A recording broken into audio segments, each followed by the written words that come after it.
आप देख रहे हैं लव विद एस्ट्रोलॉजी।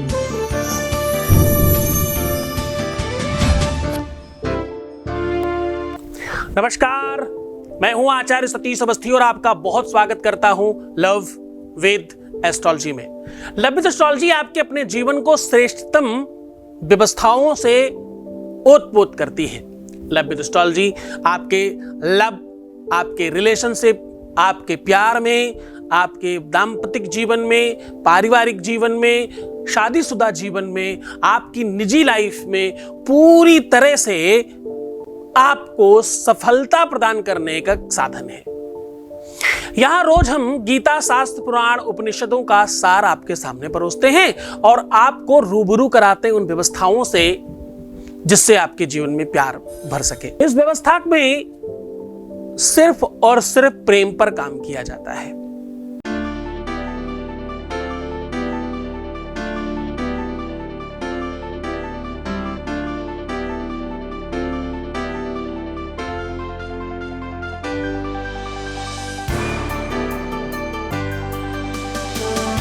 आप देख रहे हैं लव विद एस्ट्रोलॉजी।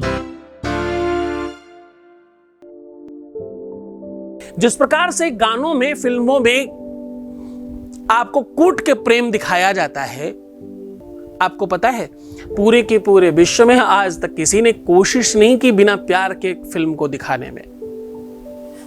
किसी ने कोशिश नहीं की, और कोशिश की भी तो एक ऐसा अजूबा लेकर के आए जो आश्चर्यजनक था। लड़की कुश्ती लड़ेगी, हाँ, किसी कुश्ती वाली लड़की से प्रेम हो गया। तो भैया अभी तक किसी ने भी एक भी पिक्चर फिल्म में कोशिश नहीं की बिना प्यार के फिल्म बनाना, बिना प्यार के गाना बनाना। दुनिया में जितने भी बड़े शायर मशहूर हुए हैं उनमें प्यार की शायरियां हैं केवल। उसके बावजूद प्यार पर बात करने वाले लोगों को अच्छा माना नहीं जाता। क्यों भाई? शायद इसलिए कि इस क्षेत्र में कभी कोई विज्ञ, साक्षर, विद्वान, जानकार आया नहीं। मुझे किसी ने पूछा कि आपने कथाओं को छोड़कर, प्रवचन को छोड़कर, बड़े बड़े सत्संगों को छोड़कर, आस्था जैसे बड़े प्लेटफॉर्म पर आप दसियों हजार लोगों को उद्बोधन दे रहे थे, अचानक छोड़कर आपको यह क्या सूझा कि आप लव गुरु बन गए? या मैं लव गुरु तो हूं ही नहीं, मैं तो सिर्फ आपको रास्ता दिखा रहा हूं प्रेम में, इसलिए क्योंकि मुझे लगता है इसके अलावा दुनिया में कुछ है ही नहीं। अगर सगे भाइयों में प्रेम हो तो वो भरत और राम की तरह लड़ रहे होंगे संपत्ति देने के लिए, ना कि लेने के लिए। आज उल्टी लड़ाई है। आज संपत्ति लेने के लिए विवाद है, देने के लिए कोई विवाद नहीं है। आज संपत्ति लेने के लिए विवाद है, देने के लिए कोई विवाद नहीं। सब ले लेना चाहते हैं। आज संपत्ति लेने पर विवाद है, देने पर कोई विवाद नहीं कर रहा है। हर कोई ये चाहता है कि हम ये सब ले लें। क्यों? क्योंकि प्रेम नहीं है ना आपस में। प्रेम के अभाव में झगड़ों का प्रभाव अधिक है। आज मैं कह रहा हूं प्रेम में झगड़े कैसे समाप्त किए जाएं। आज मैं कह रहा हूं थोड़ा सा दही झगड़ों को, फसादों को समाप्त करने का काम करेगा, अद्भुत औषधि का काम करेगा। जिस भी प्रकार के झगड़े हो रहे हो, किसी भी रिश्ते में अगर झगड़े होते हैं, विवाद होता है, आपस में तू मैं होती है, बात नहीं बनती, मंतव्य नहीं मिलते, मन नहीं मैच करते, एक दूसरे की बातचीत आपस में नहीं हो पाती, और सीधी सीधे बातों में कहें तो भाई सिर्फ और सिर्फ विवाद होता है, सिर्फ झगड़े होते हैं। वो रिश्ता कोई भी हो, ये रिश्ता तुम्हारे माँ बाप का हो सकता है, तुम्हारे भाई बहनों का हो सकता है, तुम्हारे बाकी रिलेशंस में बहुत लोग हैं, तुम्हारी दीदी जीजा हो सकते हैं, तुम्हारे अपने साले सरहेज हो सकते हैं, कोई भी हो सकता है, आपके अपने आसपास या आप स्वयं भी हो सकते हो। जहां पर भी विवाद है, झगड़ा है, आपस में द्वंद्व है, आपस में तू मैं होने की संभावना बनती है, उन सारी की सारी जगहों पर यह काम सीधा असर करेगा। आज मैं कह रहा हूं कि थोड़ा सा दही आपके जीवन में झगड़ों को समाप्त करेगा।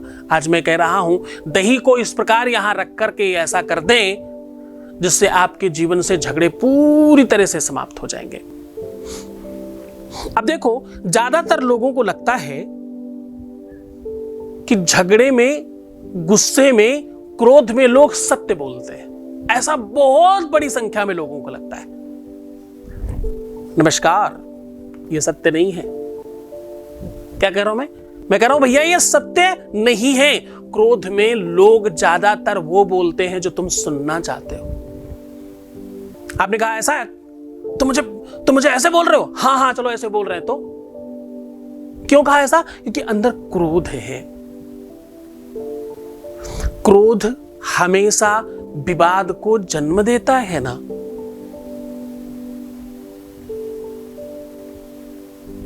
क्रोध वो राक्षस है जो बड़े बड़े संबंधों को जलाकर राख कर देता है। प्रेम को प्रेम खींच सकता है, प्रेम को क्रोध कभी खींच नहीं सकता। क्रोध, ईगो आपके रिश्तों को बर्बाद करने का साधन है। वो उस चिता का नाम है, क्रोध उस चिता का नाम है जिसमें रिश्ते जलकर खाक हो जाते हैं, जल जाते हैं। क्रोध में जिनको भी लगता है कि सामने वाला सत्य बोलेगा, बिल्कुल गलत। गुस्से में बहुत बार मां बाप बच्चों को कहते हैं जाओ मर जाओ, मर क्यों नहीं जाते तुम कहीं जाकर, पर यह सत्य नहीं है। उनके हृदय से कोई पूछे, उसी समय कोई थर्ड पर्सन आकर के बंदूक लगाकर बोले तुम चाहते हो ये मर जाए, मैं मार दे रहा हूं। एक सेकंड लगेगा उन मां बाप को यह कहने में कि नहीं, मैं तो ऐसे ही कह रहा था। यानी क्रोध में कही हुई बातें सत्य नहीं होती।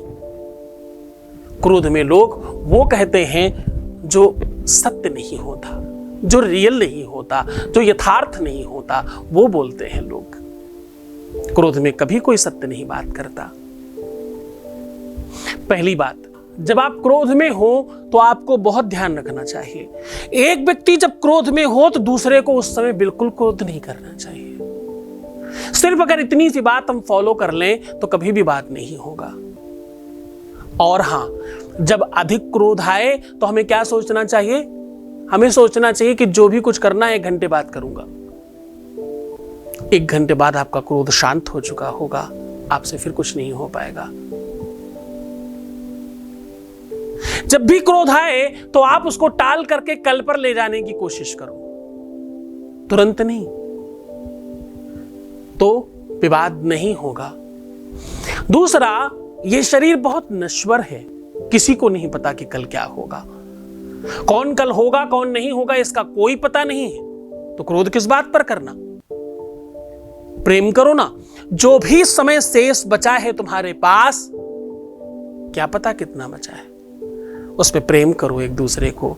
जितना हो सके प्रेम बांट कर जाओ, क्योंकि तुम्हारे जिंदा रहने पर तुम्हारे आसपास लोग हैं ये महत्वपूर्ण नहीं है। जब तुम 4 कंधों पे जा रहे हो, तुम्हारे आसपास लोग खड़े हो, उस समय तुम्हारी पहचान होगी। चलो, गंभीर बातें नहीं करता, मैं सीधे कह रहा हूं कि झगड़ों को, फसादों को, विवादों को समाप्त करने का अद्भुत चमत्कार है दही में। मैं कह रहा हूं कि दही वो वस्तु है जो दूध एक्चुअली जब जम जाता है, जब एक हो जाता है, एक अटूट व्यवस्था, एक तरलीय व्यवस्था, एक लिक्विड जब जम जाता है, एक हो जाता है, उसको दही कहते हैं। झगड़ा लिक्विड है, प्रेम बंधने का नाम है। दूध से दही बंध जाने का नाम है। जब दूध बंध जाता है तो उसे दही कहते हैं। इसके प्रभाव से इसको चढ़ाया ही केवल इसलिए जाता है। भगवान शिव के ऊपर दही चढ़ाने से आपके घर में अटूटता आती है, धन की वृद्धि होती है, रोग समाप्त होते हैं, चिंता समाप्त होती है, मानसिक द्वंद्व समाप्त होते हैं, एंजाइटी समाप्त हो जाती है, अंदर के खराब विचार समाप्त हो जाते हैं, बुरी भावनाएं समाप्त हो जाती हैं, दूसरों के प्रति आशंकाएं समाप्त हो जाती हैं। अनेकों ऐसी मानसिक बीमारियां हैं जिनका कोई इलाज नहीं, वो दही भगवान शिव पर चढ़ाने से ठीक हो जाती।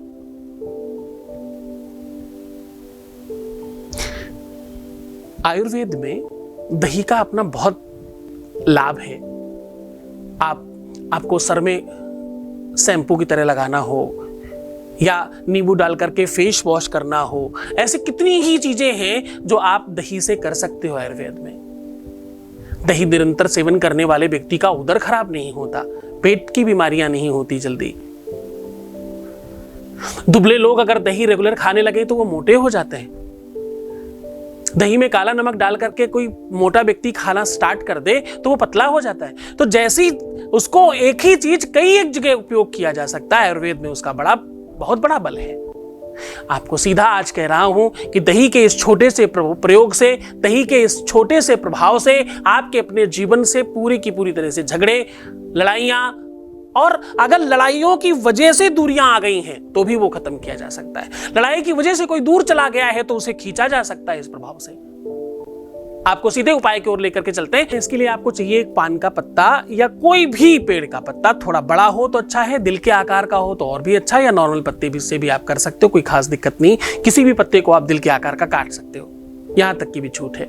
उस पत्ते के ऊपर आपको दही रखना है, थोड़ा सा चावल डालना है, थोड़ी सी उड़द की दाल डालनी है और थोड़ा सा सिंदूर डालना है, और खुली जगह में इसमें बीचों बीच में कपूर रख करके जला देना है। और एक शब्द बोल रहा हूं वो बोल देना है केवल। ऐसा बोलने मात्र से शत्रुओं से आपको मुक्ति मिलेगी, और जिस शत्रु से आप बचना चाहते हैं, जिससे लड़ाई झगड़ा समाप्त करना चाहते हैं, जिससे प्रेम बढ़ाना चाहते हैं, वो भावना अपने मन में रखिए, उस बात को अपने मन में बोलिए और इसको आग लगा करके जला दीजिए। आपको बोलना है ओम भद्रकाल्यै नमः, ओम भद्रकाल्यै नमः, ऐसा बोलना है।